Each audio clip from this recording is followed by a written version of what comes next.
विधानसभा चुनाव में करारी शिकस्त के बाद ममता बनर्जी की अगुवाई वाली तृणमूल कांग्रेस में इस वक्त मानो भूकंप आया हुआ है। ममता दीदी अभी कोलकाता का किला संभाल भी नहीं पाई थी कि अब देश की राजधानी दिल्ली में टीएमसी के भीतर एक बहुत बड़ा विस्फोट होता हुआ दिखाई दे रहा है। देखिए, खबर काफी कुछ बता रहे हैं। सूत्रों के हवाले से संसद में ममता बनर्जी के पैरों के नीचे से जमीन खिसकने वाली है। यानी बंगाल तो गया ही, अब यहां भी दिक्कत। दावा है कि कम से कम 20 टीएमसी सांसद पाला बदलने की तैयारी में हैं और बीजेपी के टॉप लेवल नेतृत्व से उनकी बातचीत चल रही है और वो भी आखिरी दौर में पहुंच चुकी है। बीजेपी सांसद सौमित्र खान और बंगाल बीजेपी अध्यक्ष समीक भट्टाचार्य की भविष्यवाणी आपको याद होगी, वो अब सच होती दिखाई दे रही है। विधायक दल जो टीएमसी का था वो बागी हो चुका है और 80 में से लगभग 60 विधायक जो हैं वो ऋतुपत बनर्जी को अपना नेता मान चुके हैं। और जो बैठक ममता बनर्जी ने बुलाई थी उस बैठक में केवल और केवल 20 विधायकों के जाने की जानकारी मिली। उसके बाद अब सवाल ये उठ रहा था कि क्या ममता बनर्जी और अभिषेक बनर्जी अपनी ही बनाई हुई पार्टी टीएमसी पर अपना कब्जा और प्रभुत्व खो देंगे। उसकी तरफ एक कदम आगे बढ़ाया विरोधी खेमा। ऋतुपत बनर्जी की अगुवाई में उन्होंने विधानसभा स्पीकर से मुलाकात की और तमाम विधायकों के समर्थन का जो पत्र है वो विधानसभा स्पीकर को सौंप दिया और उसके बाद विधानसभा स्पीकर ने इसे अपनी स्वीकृति दे दी, अपनी मंजूरी दे दी और जो विरोधी खेमा का नेता है वो अब आधिकारिक रूप से नेता विपक्ष जो है वो बंगाल विधानसभा में बन चुके हैं। लेकिन ये एक पड़ाव था। दूसरा संकट जो ममता बनर्जी और अभिषेक बनर्जी के सामने खड़ा है वो ये कि क्या संसदीय दल में भी टूट होगी, क्योंकि विधायक दल तो टूट चुका है और ममता बनर्जी लगभग वहां अपना प्रभाव खो चुकी हैं। लेकिन लोकसभा और राज्यसभा में जो संसदीय दल है उसमें भी क्या टूट होगी। लोकसभा में टीएमसी के 28 एमपी हैं और राज्यसभा में उनके 23 सांसद हैं और सूत्र ये बता रहे हैं कि यहाँ भी बहुत कुछ ठीक नहीं चल रहा है। जो विरोधी खेमा है और खास तौर पर टीएमसी यानी जो ममता बनर्जी हैं वो ये आरोप लगा रही हैं कि भारतीय जनता पार्टी जो है वो उनकी पार्टी को तोड़ने का प्रयास कर रही है। यानी विधायक दल के बाद संसदीय दल में जो टूट की आशंका है वो बढ़ती जा रही है। सूत्रों के मुताबिक लगभग 20 सांसद जो हैं वो भारतीय जनता पार्टी के संपर्क में हैं। अब सवाल ये उठ रहा है कि अगर ये सांसद भारतीय जनता पार्टी के संपर्क में हैं तो क्या ये बीजेपी का दामन थामेंगे। तो मैं यहाँ क्लियर कर दूं, क्योंकि बीजेपी की तरफ से आधिकारिक रूप से कहा गया है कि उनको न तो फिलहाल विधायकों की ज़रूरत है न सांसद की ज़रूरत है। यानी बीजेपी ने फिलहाल टीएमसी के नेताओं के लिए अपने दरवाजे बंद कर दिए हैं और जो बागी सांसद होंगे वो बीजेपी में डायरेक्टली शामिल नहीं होंगे, ये बीजेपी की तरफ से कहा गया है। ऐसे में जो बागी सांसद हैं उनके पास विकल्प क्या बचता है, अब वो आगे क्या करेंगे।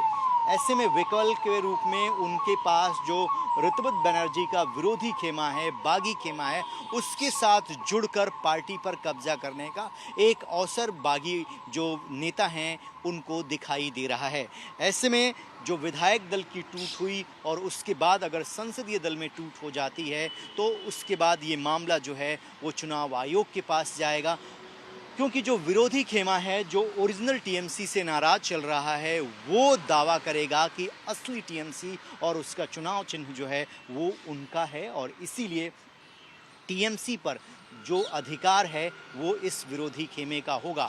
अब ये पूरा का पूरा मामला चुनाव आयोग के पास पहुंचेगा, चुनाव चिन्ह को लेकर पहुंचेगा और चुनाव चिन्ह किसके पास रहेगा, कौन से धड़े को चुनाव आयोग जो है वो मान्यता देगा, ये तमाम लीगैलिटी जो है वो चैलेंज की जाएगी और दोनों ही पक्ष जो है लगातार इस पर विचार कर रहे हैं।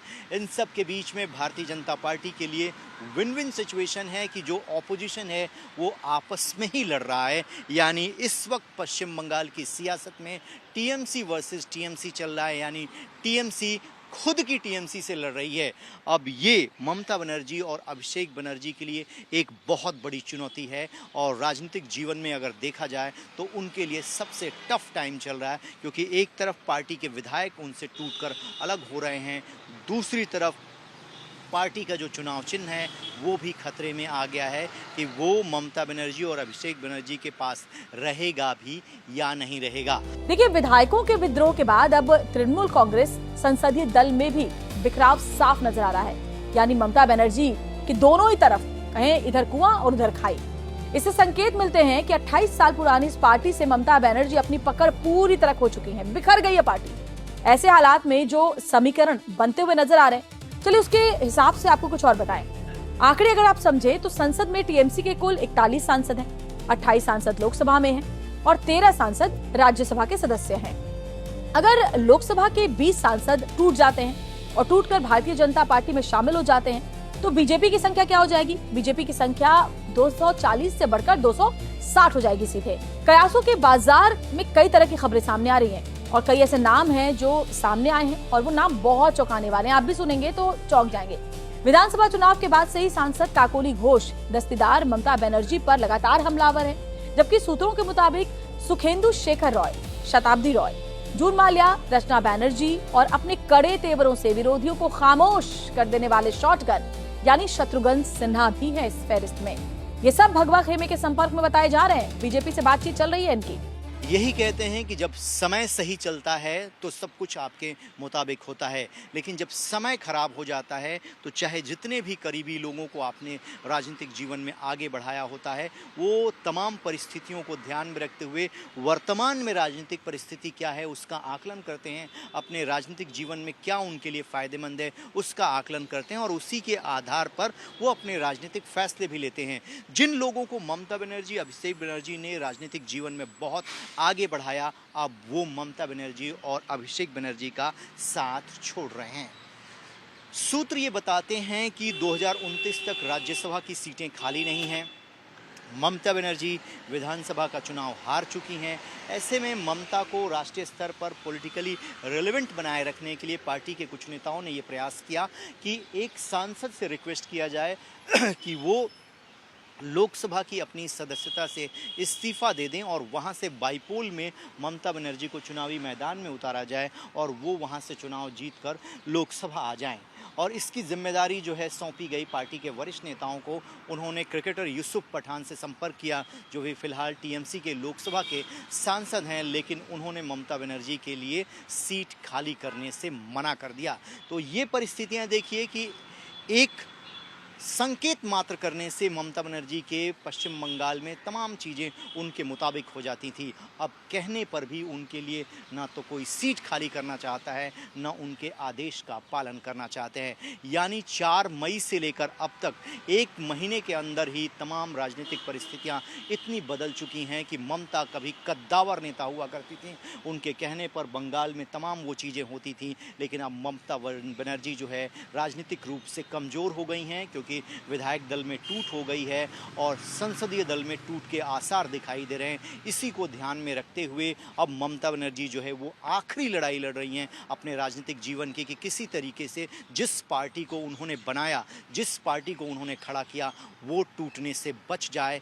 लेकिन कहते हैं कि जब आप सत्ता में होते हैं तो आपको राजनीतिक जमीन यानी धरातल पर क्या चल रहा है, सत्ता के अहंकार में वो तमाम हकीकत दिखाई नहीं देती है। और यही वजह है कि अभिषेक बनर्जी की वजह से ममता बनर्जी को भी ये दिन देखना पड़ रहा है जब उनके द्वारा बनाई हुई पार्टी, उनके ही लोग उनसे छीनते हुए दिखाई दे रहे हैं। देखिए, बगावत की जो ये आग है उसको ये अचानक से बढ़ कोई आग मत समझिए। बंगाल विधानसभा में टीएमसी विधायक दल पहले ही 2 फाड़ हो चुका है। ऋतुव्रत बैनर्जी की लीडरशिप में 60 विधायकों का बागी गुट खुद को असली टीएमसी घोषित कर विपक्ष के नेता का पद तक हथिया चुका है। उनका साफ साफ कहना है, दीदी से बैर नहीं, लेकिन अभिषेक तेरी खैर नहीं। एक तरफ फिरहाद हकीम जैसे कद्दावर का इस्तीफा, दूसरी तरफ विधायकों की खुली बगावत और अब सांसदों का ये संभावित पलायन। ममता बनर्जी के राजनीतिक करियर का ये सबसे बड़ा इम्तिहान है, यानी कहें तो अभी तक की सबसे मुश्किल घड़ी ममता बनर्जी के लिए इस वक्त नजर आ रही है। यानी पश्चिम बंगाल में वो जनता को तो लुभा ही नहीं पाई, अपनी बातों से जनता का वोट हासिल नहीं कर पाई, सत्ता भी गई और पार्टी भी गई। यानी ममता बनर्जी फिलहाल उस स्थिति में है कि उन्हें समझ ही नहीं आ रहा होगा कि राजनीतिक भविष्य अपना ले जाएं तो किधर ले जाएं। और जो बागी विधायक है उनका साफ साफ कहना है कि सब कुछ हो रहा है अभिषेक बनर्जी की वजह से।